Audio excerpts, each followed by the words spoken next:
Pemirsa, pelaksanaan wukuf Arafah semakin dekat. Pengamanan haji di kawasan Mekah dan Arafah kian diperketat. Seperti diketahui, pemerintah Kerajaan Arab Saudi tidak mengizinkan masuk bagi jemaah yang tidak memiliki visa haji. Pemerintah Kerajaan Arab Saudi terus memperketat pengamanan jelang puncak haji.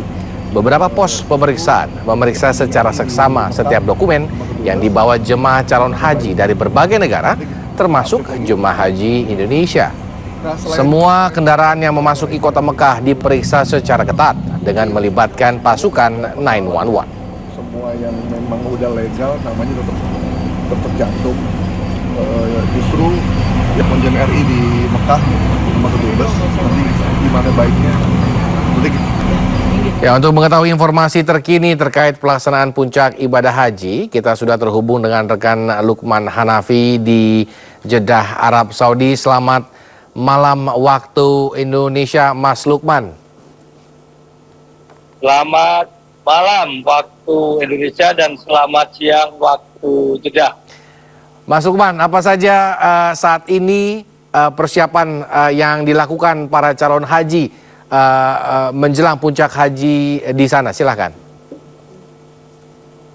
Ya, Samuel, pasti sebelum jam berganti di sana, ini saya cerita dulu di sini suasananya. Sekarang ini jelang puncak sangat panas. Ini di atas 40 derajat, bahkan anginnya kencang sekali. Ini bisa dilihat mungkin nih, belakang saya tuh. Ya. Panasnya terik sekali. Ini, jadi paling tidak jelang puncak nanti, sekarang para jamaah haji mereka sedang bersiap untuk menuju ke tempat-tempat yang menjadi titik-titik untuk syarat jamaah haji. Dan sekarang mereka sedang mempersiapkan untuk dokumen, terus mereka untuk mematangkan kekhusyuan, kira-kira dipimpin oleh para koordinatornya masing-masing. Begitu, Samuel. Baik, pengamanan apa saja yang disiapkan pemerintah Arab Saudi jelang puncak haji, Mas Lukman? Nah ini Samuel, pengamanan memang di tahun ini lebih ketat lagi, super ketat ya, karena dari pertama kali saya datang juga pengamanan di perbatasan di Mekah itu sangat ketat, bahkan mulai dari bandara di King Abdul Aziz juga sudah dicek sangat ketat ya. Jadi sekarang ini keamanan selain melibatkan aparat itu juga melibatkan alat. Ada alat kecil yang mirip seperti smartphone itu sebetulnya itu dibawa oleh aparat, ditenteng-tenteng kemana-mana karena itu untuk scan barcode yang ada di kartu pintar, smart card gitu. Jadi keamanan itu selain mengecek secara fisik dan sebagainya, identitas juga dicek dengan alat yang canggih. Dan ini super ketat sih Samuel, sekarang tidak hanya melibatkan aparat sipil tapi juga pasukan khusus, ada 911 segala. Begitu Samuel. Oke, sampai saat ini jemaah apakah sepenuhnya sudah berada di Mekah untuk mengikuti puncak haji, Mas Lukman? Betul, kalau jamaah memang sudah ditutup ya dari malam. Ya. Kedatangan jamaah dari seluruh dunia sudah ditutup di kedatangan di Abdul Aziz. Jadi untuk saat ini hanya orang-orang yang sudah ada di sekitar Mekah yang bisa keluar masuk, tetapi mereka yang memiliki dokumen dan visa haji. Begitu, Samuel. Mas Lukman, himbauan apa dari pemerintah Arab Saudi untuk para jamaah yang saat ini akan menjalankan ibadah haji? Ya, sesuai keterangan dari gugus tugas kemarin di di konferensi pers gugus tugas haji, mereka mengimbau kepada seluruh jamaah haji yang pasti setiap kali pergerakan, setiap kali keluar dari penginapan, baik itu mereka mau beribadah ke Masjidil Haram maupun mau belanja maupun bergeser keluar dari tempat mereka menginap saat ini, mereka harus jangan lupa membawa dokumen semua yang lengkap, termasuk kartu pintar smart card itu harus dibawa terus kemana-mana, karena kartu itulah yang menjadi salah satu syarat wajib para calon jamaah saat ini, karena itu menyimpan data masing-masing individu calon jamaah. Jadi ketika ada apa-apa tanpa harus capek dicek tekstualnya, petugas itu hanya nyekan itu aja akan langsung kedeteksi semua. Begitu. Baik, Mas Lukman, terakhir apa kegiatan atau persiapan yang Mas Lukman sudah lakukan, sedang persiapkan dan akan lakukan hari ini kegiatannya, Mas Lukman? Oke, hari ini sebentar lagi nih kami dengan bersama dari teman-teman media lain dari seluruh dunia saya yang diundang oleh pemerintah sini, kami sekitar 10-15 menit lagi lah kami akan berangkat ke mana Tower Zamzam itu nanti, karena kita memang khusus meliput hal-hal yang sifatnya sifatnya vital gitu. Jadi kami nanti ke area Zamzam, karena kami juga belum tahu apa kegiatannya ya pasti, tapi lebih kepada kami akan ditunjukkan ini kira-kira nanti kalau terjadi apa-apa dalam persiapannya seperti ini, pengamanannya seperti ini, baik dari secara sipil maupun dan bagaimana jalur darurat nanti jemaah haji bila terjadi sesuatu. Begitu sih lebih kira-kira dari briefing sementara yang saya terima, Samuel. Baik, terima kasih Mas Lukman Hanafi melaporkan langsung dari Jeddah, Arab Saudi. Selamat beribadah sambil bertugas. Sehat selalu dan jangan lupa oleh-oleh Mas Lukman. Terima kasih. Assalamualaikum. Waalaikumsalam. Ya, pemerintah Arab Saudi menggelar parade militer untuk menjamin keamanan dan kenyamanan jemaah haji seluruh dunia yang datang beribadah haji. Sebanyak 14.000 aparat gabungan menggelar parade militer. Mereka diterjunkan untuk membantu pengamanan puncak haji 2024. Selain pasukan keamanan, aparat gabungan Arab Saudi juga menerjunkan sejumlah perlengkapan seperti kendaraan taktis. Pelaksanaan puncak haji akan berlangsung pada 9 Zulhijjah dengan wukuf di Arafah.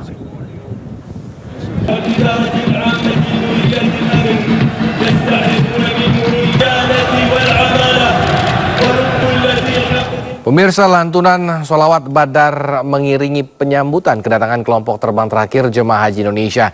Jemaah haji Kloter Sub 106 tiba di Bandara King Abdul Aziz Jeddah, Arab Saudi pukul 6.20 waktu Arab Saudi pada Selasa 11 Juni 2024. Kedatangan kloter terakhir jemaah haji Indonesia disambut secara istimewa oleh semua petugas penyelenggara ibadah haji Daker Bandara yang dipimpin langsung Kadaker Abdillah.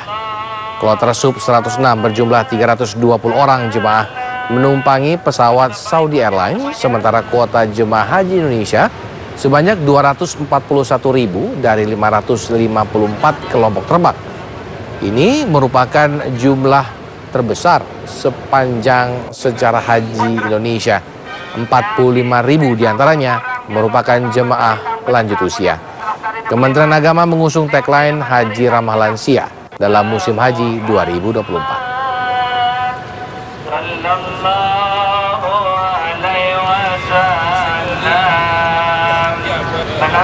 Menteri Agama Yakut Khalil Qomas mengingatkan calon jemaah haji Indonesia untuk menjaga stamina. Jemaah haji dihimbau tidak terlalu banyak beraktivitas fisik yang menguras tenaga dan beribadah di hotel. Setibanya di Tanah Suci, Menteri Agama menyempatkan diri menyapa jemaah Indonesia di sela ibadah umroh wajib di Masjidil Haram Mekah, Arab Saudi. Menak menanyakan terkait pelayanan yang diberikan oleh pemerintah. Menak juga mengingatkan kepada jemaah Indonesia untuk menjaga fisik dan stamina jelang puncak haji di Arafah, Musdalifah, dan Mina pada tanggal 9 Zulhijjah. Oke, jadi semalam saya nyampe ke Jeddah. Pagi tadi saya mengikuti muktamar haji di Mekah. Lalu malam ini saya berkesempatan untuk melakukan umroh wajib. Selesai umroh wajib saya ketemu dengan banyak jamaah dan alhamdulillah saya tanya bagaimana pelayanannya, bagaimana makannya, bagaimana hotelnya. Alhamdulillah semua merasakan puas. Mudah-mudahan sampai akhir masa musim haji ini jamaah tetap merasakan layanan yang terbaik dari pemerintah kepada para jamaah. Dan tentu kita juga berharap jamaah tetap menjaga stamina-nya, menjaga fisik, karena puncak ibadah haji masih beberapa hari ke depan. Dijaga stamina, dijaga fisiknya. suhu juga makin panas sepertinya. Dan mudah-mudahan jamaah tetap diberikan kekuatan, kelancaran, dan keselamatan dalam menjalankan semua ritual ibadah haji pada tahun ini. Insya Allah dan pulang semua dengan selamat. Predikat haji mabrur. Ya, jemaah haji dari berbagai negara menyerbu pasar Kakiyah di Mekah, Arab Saudi untuk berburu oleh-oleh. Banyak pedagang fasih berbahasa Indonesia melayani jemaah haji dengan ramah dan menerima pembayaran mata uang rupiah.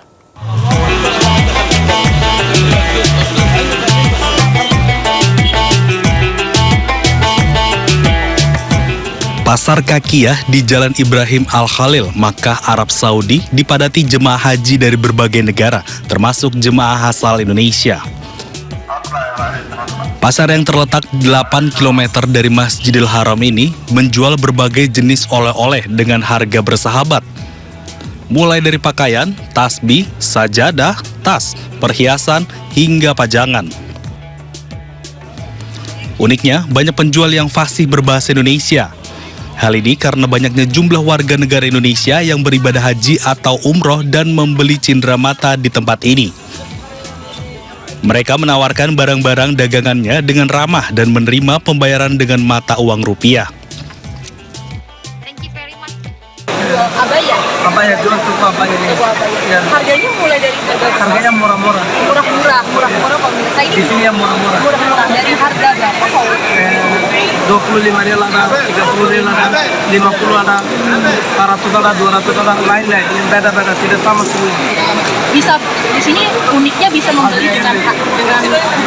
Ya, bisa rupiah, bisa rial, tidak masalah. Ya, harganya berapa kok? Jokowi 100 ribu, 50 ribu, dan lain-lain beda-beda, tidak sama. Tidak sama. Ya. Membeludaknya jemaah haji yang berbelanja oleh-oleh kerap membuat arus lalu lintas di sekitar pasar Kakiyah padat. Lokasi ini seolah menjadi tempat yang tak pernah dilewatkan oleh jemaah haji Indonesia. Dari Mekah, Arab Saudi, Widya Michela, iNews melaporkan. Pemirsa, Ahmad Saipuddin yang merupakan saksi kunci kasus kematian Vina dan Eki penuhi panggilan pemeriksaan di Polres Cirebon, Jawa Barat. Saipuddin diperiksa selama 3 jam terkait pasal 221 tentang perintangan penyidikan.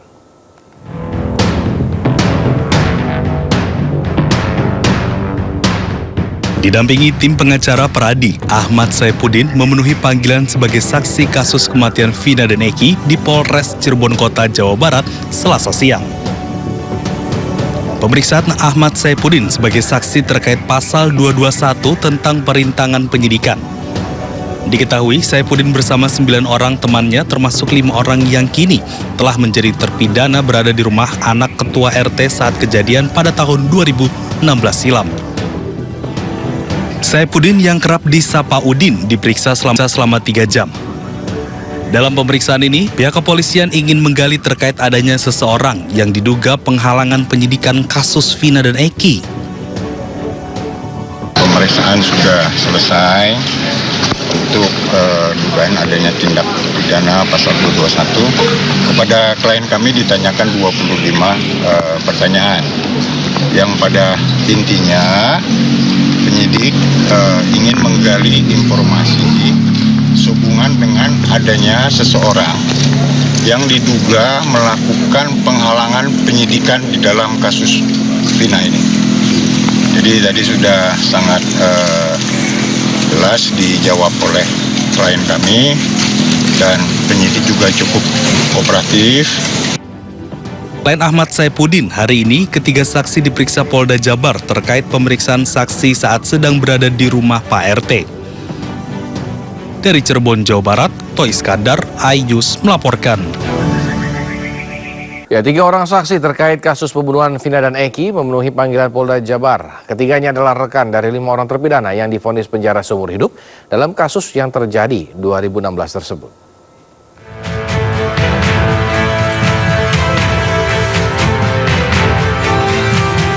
Okta Pramudia dan Teguh tiba Direktorat Reserse Kriminal Umum Polda Jawa Barat sekitar pukul 10 pagi. Didampingi belasan pengacara, ketiganya memenuhi panggilan penyidik Polda Jawa Barat untuk memberikan keterangan baru terkait kasus pembunuhan Eki dan Vina. Menurut para saksi, keterangan yang diberikan saat penyidikan pada 2018 lalu berada di bawah tekanan sehingga berujung pada 5 orang rekan mereka menjalani hukuman seumur hidup.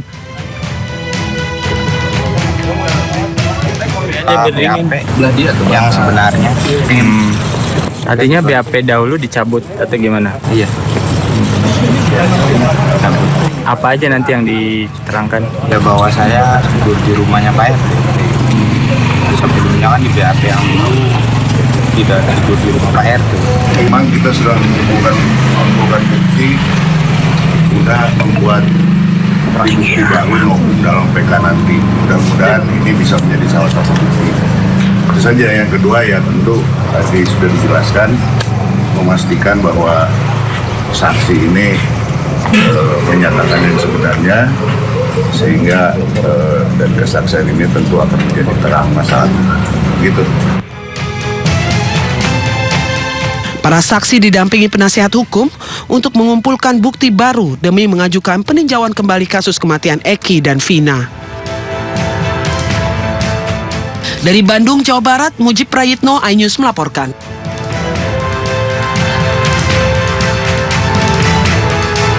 Sementara itu, Direskrimum Polda Jabar rencananya akan melakukan pemeriksaan psikologi terhadap orang tua tersangka Peggy. Namun, pemeriksaan psikologi terhadap orang tua Peggy Setiawan ditolak oleh ibu dan kuasa hukum karena dianggap tidak ada relevansinya dengan kasus pembunuhan Vina dan Eki. Sambil menunjukkan surat panggilan tes psikologi dari penyidik Direskrimum Polda Jawa Barat, kuasa hukum Peggy Setiawan mengajukan surat penolakan pemeriksaan psikologi terhadap ibunda Peggy Setiawan, Kartini. Keluarga Peggy Setiawan mengaku mendapatkan surat pemeriksaan psikologi terhadap orang tua Peggy pada Senin sore kemarin.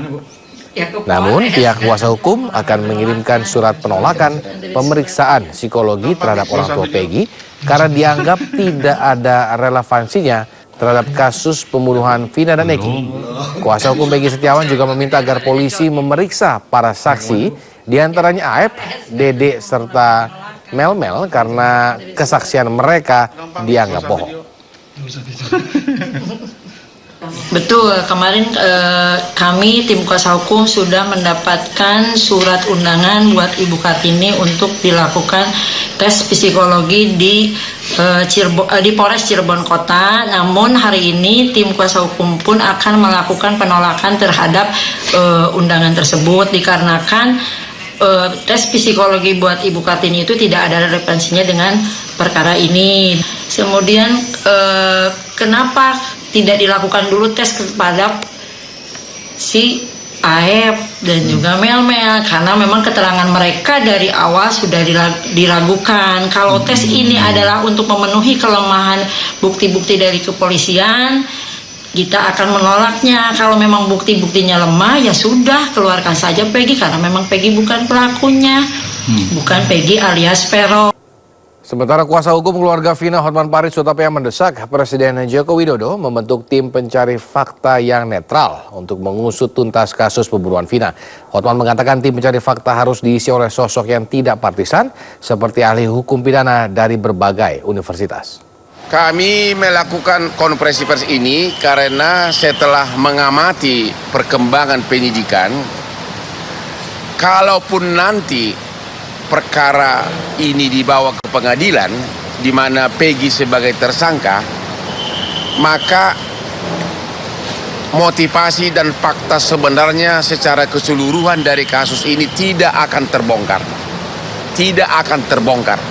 Karena sekarang ini kan targetnya hanya satu, Peggy. Ya. Sementara misteri kenapa kejadian ini dan kenapa berita acara semua saling bertentangan tidak terbongkar. Apa yang terjadi tidak terbongkar. Ya. Penyidik nanti sama jaksa hanya akan berpatokan kepada hukum acara pidana formil. Dia akan mengatakan 2 alat bukti cukup. Peggy bersalah. Dia akan mengatakan begitu. Akhirnya kasus ini akan menguap dengan sendirinya. Akan berakhir di situ. Sementara yang apakah benar fiktif atau tidak akan lagi ditindaklanjuti. Maka kami dari tim Hotman 911 yang sebagai kuasa hukum dari keluarga Vina berpendapat kasus ini sebaiknya penyidikannya sementara ditunda dulu agar Pak Jokowi membentuk tim pencari fakta yang netral, terutama dari para ahli hukum pidana dari universitas untuk menyelidiki fakta sebenarnya, dan setelah terkumpul nanti baru diserahkan kepada penyidik untuk dilanjutkan ke kejaksaan dan persidangan. Ya, usulan upaya hukum peninjauan kembali atau PK terhadap kasus pembunuhan Vina mengemuka untuk mencari pelaku sebenarnya dan membebaskan sejumlah terpidana yang diyakini tidak terlibat dalam kasus ini. Presiden Joko Widodo juga didesak membentuk tim pencari fakta untuk mengusut kasus Vina. Lantas, perlukah tim pencari fakta ini? Untuk membahasnya telah bergabung bersama kami Pak Yusuf Warshim selaku Komisioner Kompolnas, lalu ada Mas Reza Pramadia selaku kuasa hukum keluarga Vina, dan juga ada Prof. Hipnu Nugroho selaku pakar hukum pidana. Selamat malam maksud saya Bapak-bapak. Selamat malam. Malam Bang. Salam sehat semuanya. Saya ingin ke Mas Reza terlebih dahulu. Mas Reza, ini Hotman ingin Presiden menunda penyidikan kasus Vina. Seperti apa? Boleh dielaborasi? Iya, kita meminta kepada Presiden Joko Widodo untuk membentuk tim pencari fakta dikarenakan yang sekarang berjalan penyidikan itu hanya berfokus kepada Peggy,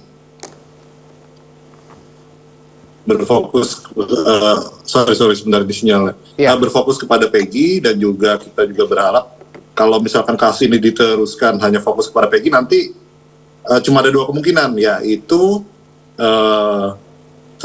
tersangka Peggy itu ditetapkan sebagai tersangka atau nanti dibebaskan. Kan hanya dua seperti itu. Sedangkan yang kita minta di awal itu kan kemana nih dua terduga pelaku yang lain?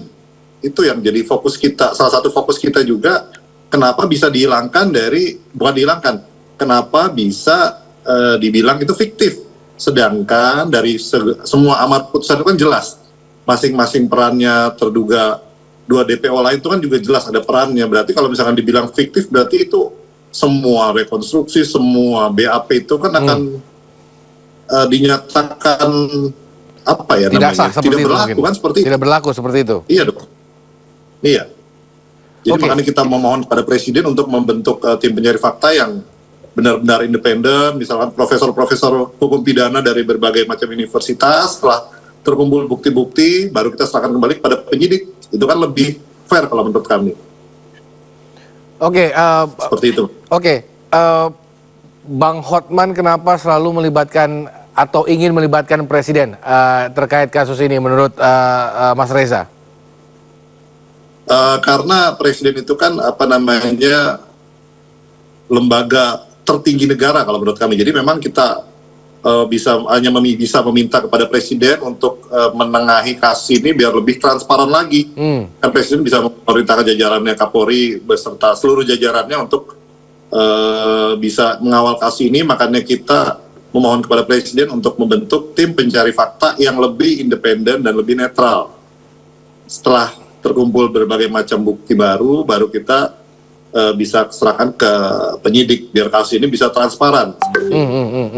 Tapi apakah dari keluarga Vina sendiri atau dari tim Bang Hotman sendiri mengamati pergerakan dari Peradi dan dari kuasa hukum Peggy serta para terpidana lainnya? Iya, kita selalu mengikuti perkembangan mau dari media sosial maupun dari media-media lain. Kita kumpulkan keterangan, kita kumpulkan saksi-saksi yang mungkin nanti akan menguatkan. Jadi kita bikin kesimpulan, tetap harus dibentuk tim pencari fakta yang benar-benar independen. Jadi itu yang bisa membuka kasus ini terang benderang. Jadi bisa keadilan untuk keluarga almarhum Vina. Kalau sekarang kan makin carut-marut, kegaduhan di mana-mana gitu kan. Itu untuk salah satu cara biar semua menjadi terang itu dengan bantuan dari Pak Presiden Joko Widodo. Mas Reza, apakah ada hipotesa bahwa kemungkinan besar mungkin ada yang disembunyikan dalam kasus ini menurut kawan-kawan dari kuasa hukum?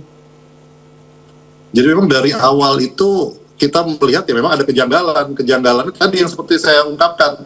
Kenapa dalam waktu singkat kurang lebih sekitar 2 minggu itu terduga dua DPO lainnya selain Peggy itu kan dianggap fiktif. Itu yang kita lihat sangat janggal sekali, walaupun memang ada akhirnya pihak polisian membuka hotline atau barangkali ada masukan-masukan dari masyarakat, tapi kan tetap saja terlalu terburu-buru untuk menentukan 2 terduga DPO itu fiktif gitu. Baik. Kita akan bisa menerima kalau pihak kepolisian bilang 2 terduga DPO itu mungkin belum ketemu gitu kan, jadi masih bisa terima. Tapi kalau terburu-buru memutuskan itu, sedangkan prosesnya sudah berjalan, sudah inkrah, sudah berkeputusan hukum tetap, terus tiba-tiba dibilang fiktif, itu kan berarti semua rekonstruksi, semua amar putusan itu kan berarti akan berantakan semua nantinya, karena akan tidak sesuai gitu.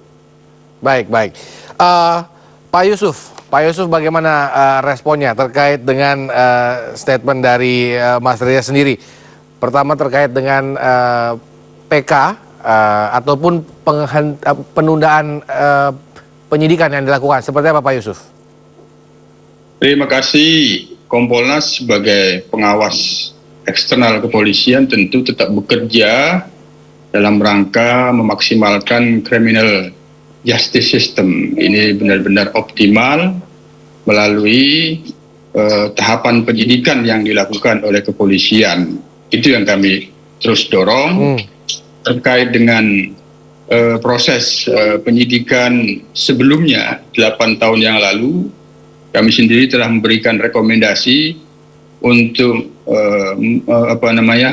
memastikan profesionalitas dan akuntabilitas kerja penyidikan 8 tahun yang lalu itu, maka perlu dilakukan audit investigatif dengan mempertimbangkan adanya keluhan-keluhan terutama dari 8 terpidana sebelumnya yang menduga ada pelanggaran di dalam proses penyidikan itu, apakah itu kaitannya dengan pelanggaran SOP ataupun disiplin dan kode etik. Ya, itu perlu kami sudah rekomendasikan untuk dilakukan audit investigatif. Audit investigatif ini bisa dimaknai juga kalau meminjam istilah mantan Kapolda sebelumnya pada waktu itu, Pak Anton Carlya, sebagai eksaminasi internal.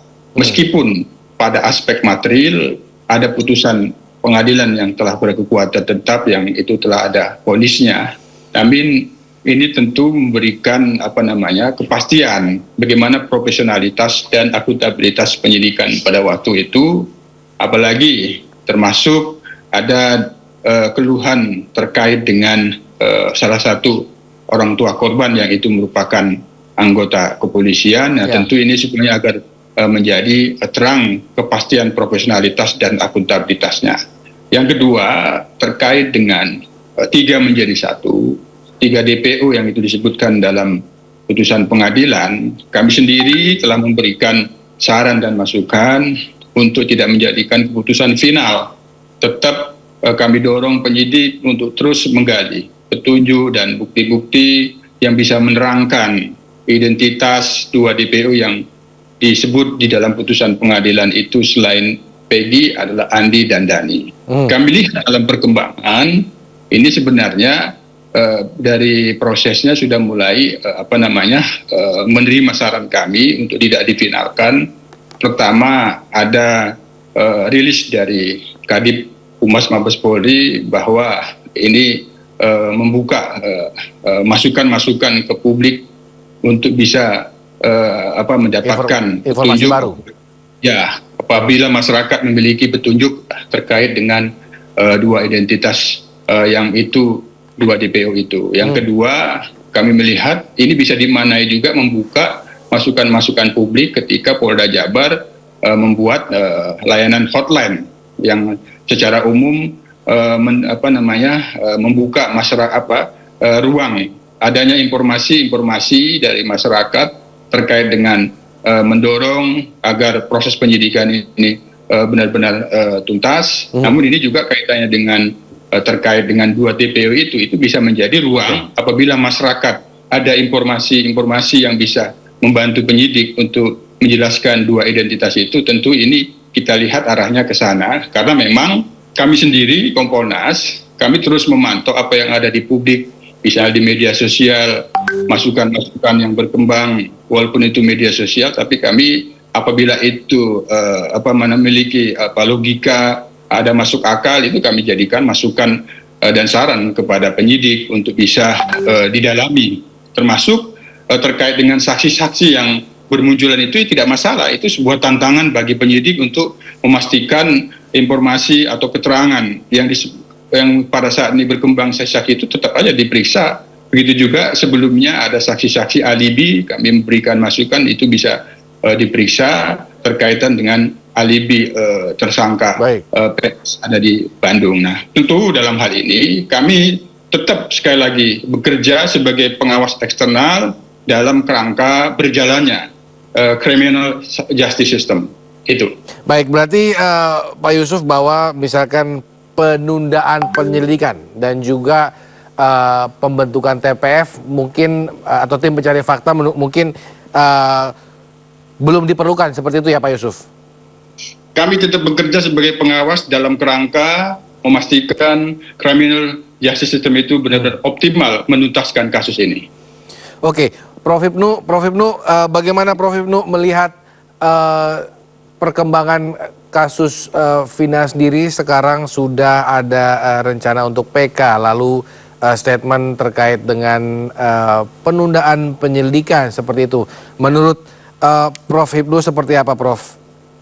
Nah, gini Mas, pertama untuk penundaan penyelidikan, saya kira ini juga ide bagus Mas Reza, karena bicara hukum itu bicara trust, kepercayaan masyarakat.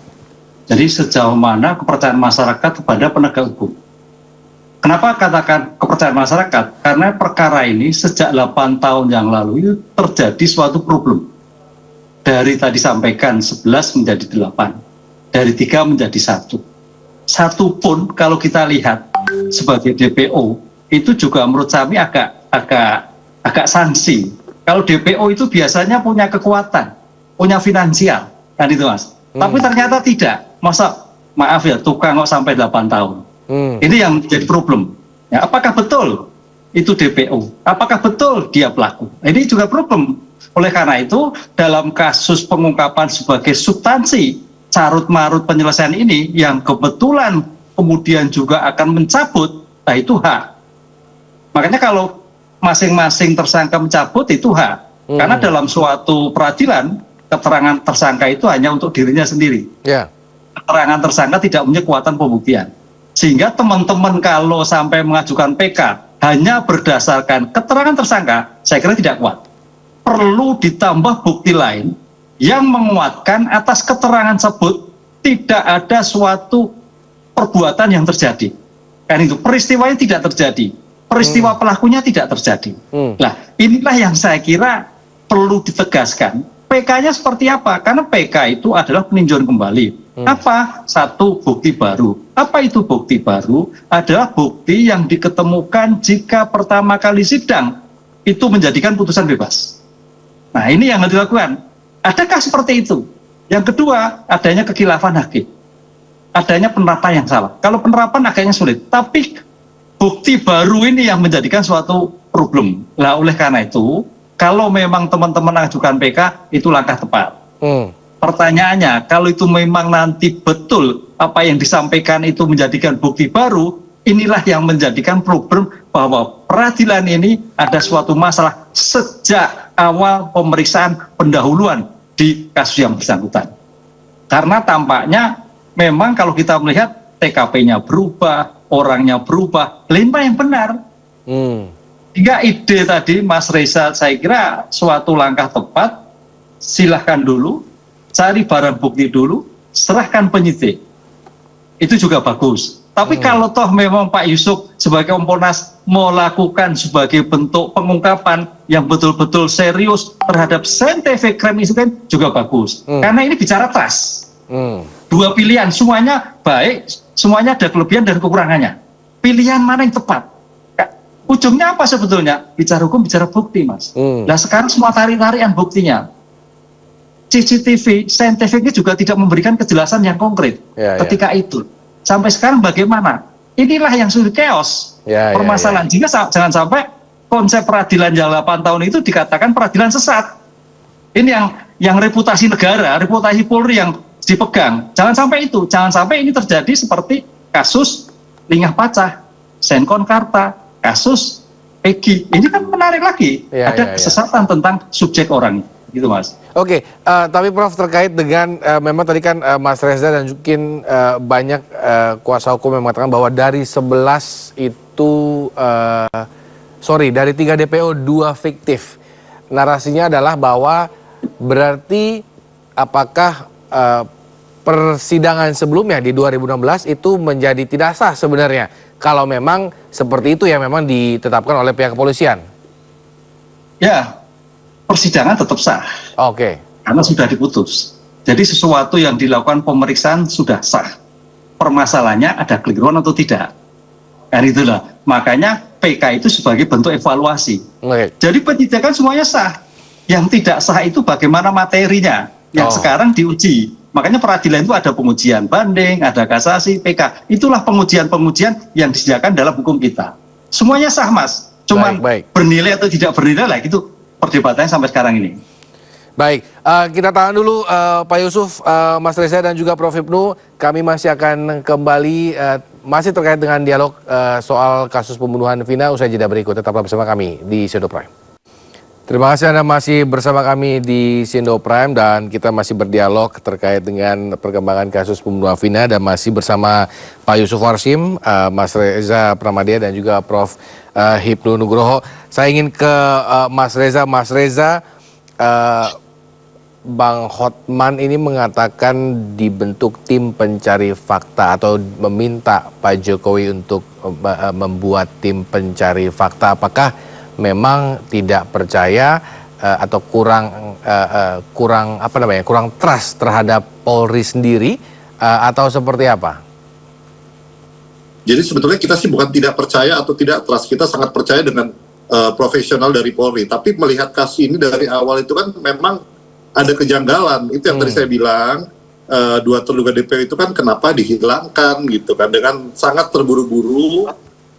Sedangkan amar putusan yang lain itu sudah ditetapkan 2 terduga DPO lain sudah ada perannya masing-masing. Jadi bukan kita tidak percaya, tapi dalam kasus ini ada yang kami kira itu ada kejanggalan gitu kan. Jadi makanya perlu dibentuk tim pencari fakta untuk lebih membuat kasus ini transparan.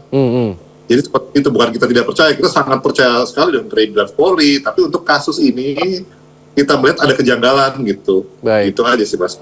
Oke, tapi terkait dengan pergerakan dari tim kuasa hukum Vina sampai saat ini, maksudnya tidak ada yang atau tidak melakukan pencarian terhadap siapa pelaku pembunuhan Vina ataupun Eki seperti itu, Mas Reza?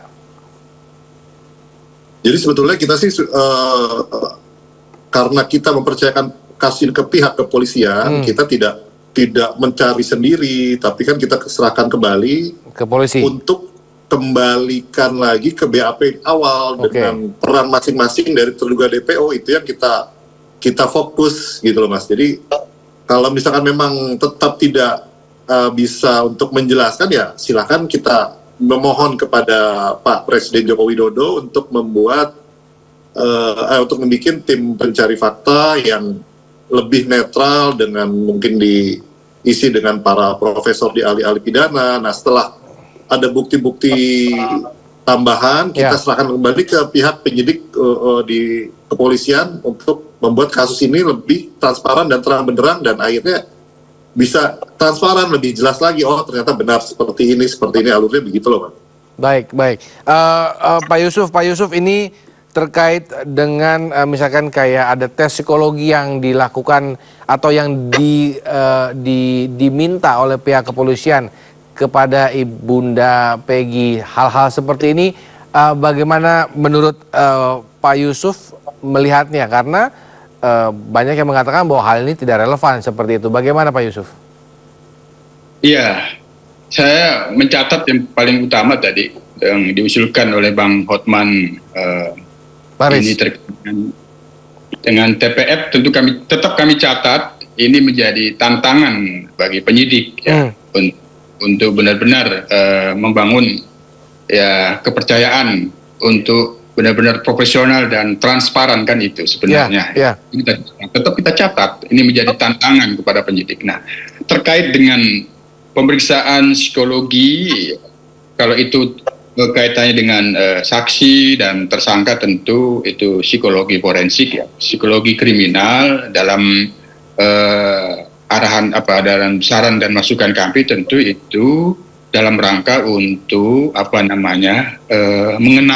mengetahui watak dan kepribadian, sehingga ini akan memberikan penjelasan secara psikologi forensik kepada penyidik terkait dengan pendekatan dan teknik penyidikan agar berkualitas, menghindari adanya pelanggaran-pelanggaran hak tersangka, di mana salah satu hak tersangka itu kan bebas memberikan keterangan, ya. Tidak ada intimidasi, tidak ada paksaan, sehingga pendekatannya benar-benar psikologi, ada hubungan psikologi antara penyidik dan tersangka. Tentu yang paling utama termasuk itu memeriksa kalau psikologi forensik itu kan melihat ke belakang, melihat ke belakang bagaimana hubungan dengan keluarga, dengan orang tua, sehingga itu yang barangkali menjadi kebutuhan penyidik mengajukan pemeriksaan untuk orang tua tersangka. Hanya yang paling utama ini lagi-lagi ya transparan, dijelaskan saja apa adanya, apa sesungguhnya substansi maksud dari pemberitaan psikologi ini. Tentu ini kita sarankan kepada penyidik. Ya tentu sekali lagi kepada keluarga PS ya tidak ada paksaan, ya dikomunikasikan dengan baik, dijelaskan setransparan mungkin kepada kuasa hukum, karena ada kuasa hukumnya, apa sebenarnya kalau memang itu lebih banyak menguntungkan, kan kaitannya dengan tersangka haknya itu kan pembelaan, memberikan keterangan secara bebas, itu kan di dalam konteks kalau itu memberikan keuntungan pada dirinya, yaitu harus dijelaskan itu. Tapi yang namanya pihak tersangka ketika itu menganggap tidak banyak menguntungkan pada dirinya, ya mereka berhak untuk menolak. Ini harus transparan dijelaskan kepada pihak keluarga terkait dengan apa maksud dan tujuan pemberitaan psikologi untuk orang tuanya. Itu kita. Baik, Pak Yusuf, ini terkait dengan kemarin Bang Oto juga mengatakan bahwa ayah almarhum Eki ini yang memeriksa para terpidana padahal dia saat narkoba seperti itu. Bagaimana Kompolnas menyikapi hal tersebut? Ya ini ya sebenarnya yang kami sarankan, kami rekomendasikan perlunya audit investigatif. Audit investigatif yang kami sarankan itu sasarannya dua.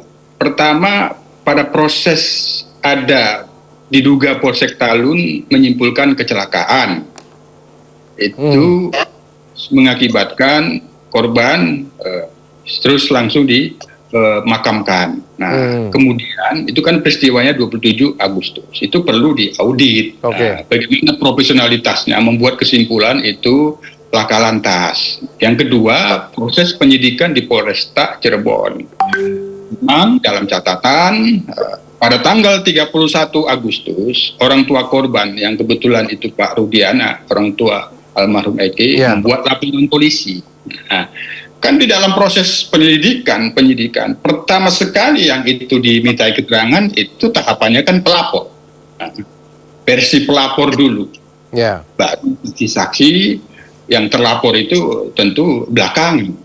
Jadi dalam konteks ini itu perlu dalam konteks audit investigatif itu sudah pasti itu sasaran audit. Oleh karenanya, ketika pun melalui proses penyidikan terhadap tersangka PS ini, kami memandang telah menyarankan pelapor yang itu adalah orang tua korban Eki tetap perlu diperiksa karena dia statusnya pelapor pada waktu itu. Itu. Oke. Mas Reza, bagaimana komunikasi pihak keluarga Vina dengan keluarga almarhum Eki? Apakah sudah terbuka seperti itu? Jadi untuk komunikasi kita dengan ayah dari almarhum Eki, Pak Rudi, memang masih belum ada komunikasi dari awal kita mendampingi almarhum keluarga Vina. Juga kita berusaha untuk bertemu melalui SMS ataupun di DM, itu masih belum ada respon dan ya belum ketemu, belum bisa berbicara. Tapi menurut tadi Bang Otman juga baru beberapa hari yang lalu ada pihak dari keluarga Pak Rudi ingin meminta kami sebagai tim kuasa hukum, tapi kita menolak. Untuk meminta apa nih? Sebentar, bisa saya tambahkan, Mas? Jadi boleh. Biar untuk pengetahuan, memang kami mendapatkan informasi pada saat tanggal 28 Mei kami meminta klarifikasi. Ini Pak Rudiana ini kalau diajak ngobrol masalah ini, itu muncul kesedihannya, sehingga dengan kesedihannya itu sulit untuk memberikan keterangan. Nah, jadi itu kok seperti itu. Kami sendiri belum pernah juga bertemu. Tentu kami hanya menyarankan, ya, karena statusnya juga sebagai pelapor, dalam hal ini kan sebagai saksi pelapor yang paling utama, untuk tetap diperiksa. Itu sebagai konfirmasi untuk kita semua. Baik, Mas Reza, silakan Mas Reza. Iya, jadi memang beberapa hari yang lalu memang ada pihak dari Pak Rudi menelpon Mbak Putri, melalui Mbak Putri untuk berbicara dengan Bang Otman, memang untuk meminta kita menjadi kuasa hukum dari Pak Rudi, tapi kita menolak karena kita kan sudah menjadi kuasa hukum dari almarhum Blok. Nah, itu yang baru beberapa hari yang lalu. Tapi kalau untuk komunikasi dengan Pak Rudi, kita belum ada komunikasi sama sekali. Baik. Terakhir kita tunggu perkembangan dari satu hal tersebut tadi itu terkait dengan Pak Rudi itu. Saya ingin terakhir ke Prof Ibnu. Prof, ini bagaimana melihat rangkaian peristiwa ini? Memang Kompolnas mengatakan bahwa akan mengaudit pihak kepolisian terkait yang pernah terjadi. Nanti kedepannya apa yang harus dilakukan oleh polisi sendiri, Prof? Karena kita tahu sekarang semua mata itu tertuju ke pihak kepolisian dan takutnya semua yang dikeluarkan oleh kepolisian itu salah di mata masyarakat, Prof. Ya, ini Mas, bicara hukum, bicara bukti. Siapa yang menuduh harus membuktikan. Itu prinsip hukum. Oleh karena itu saya kira kita apresiasi kerja tim Pak Yusuf, Kompolnas, yang begitu luar biasa mengevaluasi, mengawasi di dalam pelaksanaan pemeriksaan penyidikan ini. Nah, itu. Cuman pertanyaan sekarang ini, kalau kita lihat kan sudah hampir 70 saksi yang diperiksa. Ya. Dalam hal konsep sekarang, penyidik mohon tidak berkutat pada saksi, tapi adalah bagaimana pembuktian saintifik ketika itu. Saintifik, karena bicara saintifik itu bicara bukti yang kekal, Mas Samuel. Kalau saksi itu bisa lupa, bingung, linglung, terpojok dan sebagainya. Itulah yang harus kita lakukan. Makanya kalau kita lihat besok di RUU KUHP yang ke depan, bukti pertama itu bukti elektronik, Mas. Kalau bukti elektronik itu kekal semuanya. Nah, disinilah saya kira, silahkan teman-teman penasihat hukum menyatakan ABC, silahkan para saksi mengatakan BCD, silahkan para tersangka dan sebagainya. Tapi bukti-bukti saintifik ini harus diakuratkan. Karena itu yang bukti pasti, bukti mati, tapi bicara sepanjang masa. Dari situlah akan ditarik bagaimana korelasi dengan bukti yang disampaikan. Karena dalam teori triangle pengungkapan harus berdasar pada bukti forensik tadi.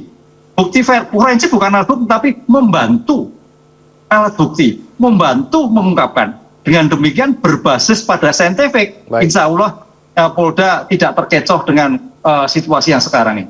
Begitu Mas menurut saya. Baik, terima kasih Pak Yusuf, Mas Reza dan juga Prof Ibnu telah bergabung bersama kami pada malam hari ini. Kita masih terus menunggu perkembangan dalam kasus ini. Semoga kebenaran yang terkuak ke depan publik. Selamat malam Bapak-Bapak.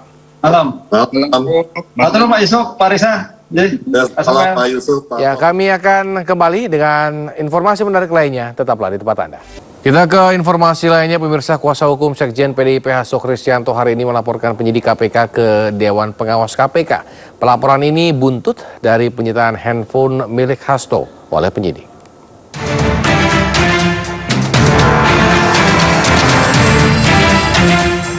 Tim kuasa hukum Sekjen PDI Perjuangan Hasto Kristianto tiba di gedung Dewan Pengawas KPK pada Selasa siang. Kedatangannya untuk melaporkan penyidik KPK yang melakukan penyitaan terhadap telepon genggam milik Hasto. Pihaknya melapor kepada Dewas KPK karena menilai penyitaan yang dilakukan oleh penyidik KPK tidak sesuai prosedur. Sejumlah barang bukti disertakan dalam pelaporan ini, di antaranya flash disk, serta tangkapan layar ketika proses pemeriksaan Hasto di Gedung Merah Putih KPK pada Senin siang. Perlakuan oknum penyidik KPK kemarin kepada Mas Hasto dan stafnya Saudara Kusnadi menunjukkan hal sebaliknya, menunjukkan sikap tidak profesional. PDI Perjuangan terus berjuang membangun supremasi hukum dengan cara-cara yang berkeadilan. Dulu zaman Bung Karno, ketika Bung Karno diperiksa di zaman pemerintahan kolonial, Bung Karno didampingi oleh pengacara. Masa di zaman sekarang yang sudah penegakan hukumnya yang katanya semakin kesini semakin brutal. Selain penyitaan telepon genggam milik Hasto, staf pribadi Hasto bernama Kusnadi juga disebut mendapatkan ancaman dan intimidasi saat dimintai keterangannya oleh penyidik KPK. Dari Jakarta, tim liputan iNews melaporkan.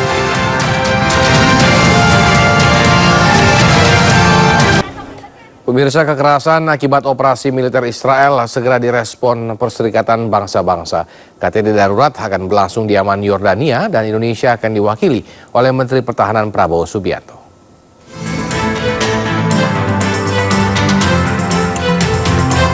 Menteri Pertahanan Prabowo Subianto tiba di Bandara Internasional Queen Alia, Amman, Yordania pada Senin sore. Menhan Prabowo akan mewakili Presiden Joko Widodo dalam KTT darurat Call for Action Urgent Humanitarian Response for Gaza atau seruan untuk bertindak tanggap darurat kemanusiaan untuk Gaza. KTT darurat ini diselenggarakan bersama oleh Kerajaan Yordania, Republik Arab Mesir, dan Perserikatan Bangsa-Bangsa pada Selasa 11 Juni 2024 di Amman, Yordania. Kehadiran perwakilan dari Indonesia diharapkan dapat memberikan kontribusi nyata untuk mengatasi krisis kemanusiaan di Gaza. Menhan disambut oleh Menteri Sekretaris Negara Kerajaan Yordania, Ibrahim Masyur Al-Jazi, dan Atase Pertahanan RI untuk Mesir di Kairo, Kolonel Kavaleri Arya Sanggita Saleh. Sementara Menhan didampingi Wakil Ketua Komisi 1 DPR RI, Sugiono. Duta Besar Indonesia untuk Kerajaan Yordania merangkap Palestina, Ade Patmo Sarwono, kepada iNews mengatakan pertemuan akan berlangsung pada Selasa siang pukul 13.30 waktu setempat atau sekitar pukul 17.30 waktu Indonesia Barat. Dari Jakarta, tim iNews melaporkan.